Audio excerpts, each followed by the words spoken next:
This was a study we did with over 179,000 adolescents. The data was already collected, so it was a secondary analysis of risk and protective factors. In other words, what are those things that can protect kids or cause kids to be at risk for social morbidities, things like substance abuse, whether or not they'd use drugs. Well, in this particular data set, there were some questions regarding suicidal thought and behavior. And so we did a machine learning approach to analyze that data, which is different than hypothesis testing. We essentially threw all the variables in a black box and let the computer figure out which ones of those risk factors were most highly associated with, most highly predictive of suicidal thought and behaviors with adolescents. And we were able to determine with 90% accuracy which ones those were, right? And so several of them popped up to the top of the list as most highly predictive.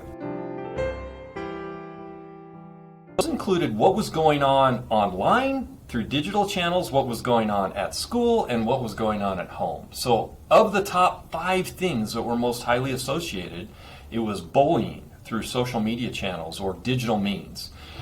Second, it was bullying on school grounds.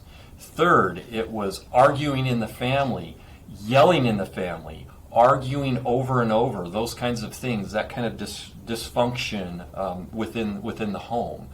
And those were the things that were most highly predictive of suicidal thought and behavior with adolescents. So that's the glass half empty, right? That's the story about why adolescents are most likely have suicidal thoughts and behaviors. But what about the glass half full? What are things that we can do about that? If adolescents are being bullied online or being bullied at school, there's things that parents can do there within the home or even within the school to help buffer their kids. Maybe it's reducing time online, right? If that's where bullying's occurring, parents can help regulate their child's activity through digital means. Even through cell phones and the extent to which they can receive text messages from others. They can work to manage that. But also at school, what can parents do to help provide to help enhance the climate of the schools? And that's largely being involved with the schools. Parents can get involved, whether it's through PTA or whether it's through volunteering activities. Those are some things parents can do there. But what about in the home? There are many reasons why parents end up with struggles within the family, where there might be yelling or there might be discord going on at home. And so that's a complicated problem. But anything that we can do as public health professionals to help strengthen and support and uplift the family, I think is the answer there. Parents and adolescents are under a lot of pressure. They're under a lot of stress. We all experience adversity, right?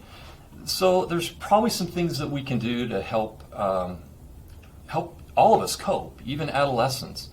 And oftentimes we talk about that in terms of resiliency. And what can we do to help each other be more resilient? And one of the things I love to think about and talk about is just balancing our lives.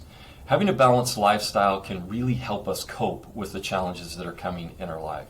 If we're out of balance or we're focusing too much on one area of our life at the exclusion of another, we become vulnerable. We become vulnerable to the adversity and stress that's coming at us. So anything we can do, whether we're kids or whether we're adults, to help each other in this space of balancing our lives, being well, will help us cope better.